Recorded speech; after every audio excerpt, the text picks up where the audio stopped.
In today's video, I'm going to talk about how to make friends in foreign countries because, well, frankly, I don't know how to make friends domestically. By far, the easiest way to make friends in a foreign country is to find people who have the exact same problem you do, meaning people who are new to a location and are also looking for new friends. So to do this, you go to the source of a problem that anybody in a new location is going to have. Where are you going to sleep that night? So you look at lodging. The first one of this is probably the most obvious. You go to hostels. Now, hostels are different than hotels in that people tend to be much more social in hostels. Maybe it's the age demographic, maybe it's just that the standard of living is lower, so you're more communal. I don't know exactly what it is, but I've found 100% of the time in my experience, people are more social in hostels. So sometimes even if I'm not staying at a hostel, I'll go to the common room of a public hostel and I'll start chatting with people, ask them where they're from, I'll start to find common ground, and I found this to be a really good way to make friends in places that you are brand new to. Now, the next one is hotels, which segues perfectly off of this. Hotels, for whatever reason, tend to be pretty antisocial. So people go, they check into the room at the desk, and they go immediately up to their room. And this makes it hard to meet new people there, especially if you're staying at a hotel, which is where I stay many of the times.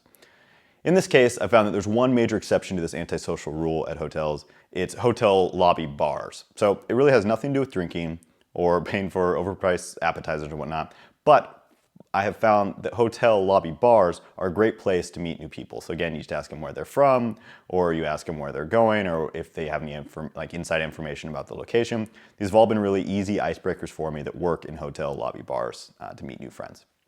And the last one is Airbnb. So Airbnb.com, if you haven't been to it, it's a way of renting apartments abroad. And for many, many reasons, I like it a lot more than hotels because it lets you live more like a local. Now, the downside of Airbnb is that many times the apartments are managed by agencies, and if that's the case, you're probably not going to even meet the person who owns the apartment.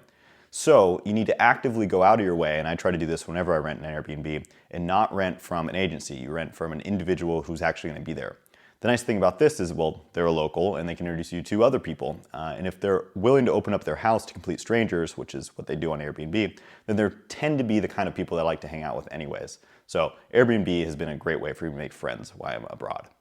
The next way that I've found to meet people when you're traveling abroad is to find similar interests. Now, no big mind blown here because, well, that's how you make friends when you're living where you grew up. You just find people have similar interests, then hey, we can talk about things, right? Well, you can also use this trick, obviously, in foreign countries. But let me give you some specific tactics on how to use this rather than just giving you this theory. So what I do is I ask the internet for friends, essentially. I go online, I go to Google, or actually they'll start out at meetup.com. So meetup.com I actually have never used when I've been in the United States where I grew up, but I use it all the time when I'm abroad. So you look for people who have similar interests to you. For me, it's like digital nomadism or traveling. You can find groups in whatever country you're in, whatever city you're in, who are going to specialize in generally the things that you're interested in. Even if it's just a new people in Seattle, for example, or new people in Buenos Aires. Those groups exist. I've been to them and they work for making new friends. The next one is Facebook groups. So for most major cities in the world, if not all of them at this point, you can go to facebook.com and you can search for new people in Seattle or new people in Chicago, new people in New York. And you'll be able to find these public groups. And in many cities, like the medium-sized ones especially, so I was recently living in Stuttgart, Germany, there was a group and it was a big city, but not so big that people didn't feel like they could be social. So if you're looking for apartments, this group tended to be great. Or if you're looking for information on what areas to go to or what areas to avoid, this group was great. So if you're finding these medium to big-sized cities, I found that Facebook groups that are city-specific are really, really helpful for this. The next one is co-working spaces. So I actually have a whole video about this, which I'll point to here. If you're interested in that, I'll also link to this in the description down below. But I talk all about co-working spaces and some of the benefits there. The last one is, and this is probably my favorite on the list, is pub crawls. Now, there's pub crawls in every single city that I've ever been to, and a lot of times they'll be done on a weekly basis.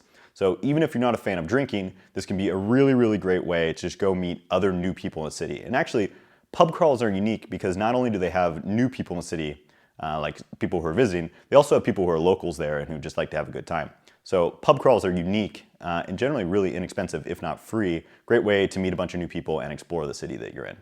The last suggestion I have for you for making friends in foreign countries is just to embrace your newness. Don't try to initially fit in if you're a little bit uncomfortable with it. Just embrace what makes you new. So one of the best ways to do this is take a city tour. Now, generally, I'm not a big fan of organized tours because you always get stuck with people who totally suck. But I've found that the hop-on, hop-off buses, which are in most major towns, those are actually a really great option. Those are nice because they don't have a tour guide, which means you can go at your own speed. And because there's no tour guide and someone to listen to, you can just chat with people around you. A lot of times it's just those headphone things. And so you can just take those out and just chat with people next to you. I found this is a really, really nice way to do it. And the last one is local language classes. So if you're in a foreign country where you don't speak the language, turns out there's probably other people who have the same problem as you. Those are going to be, local language classes are going to be ideal places to meet new people. You also instantly have something to talk about, and likely you have a language that corresponds. So you're interested in, say, Spanish, but you speak English. So you already have something to talk about, and you're already speaking the same language in a foreign country where most other people there who are not taking this class probably don't speak that language. Okay, that's all the time I have for this video, but trust me, I could definitely use some help in making new friends and tips in those areas. So if you got any ideas, please leave some comments below. I need it, I'm lonely. And if that's not your style, if you don't want to leave a comment, consider subscribing to this channel to get more videos like this once a week.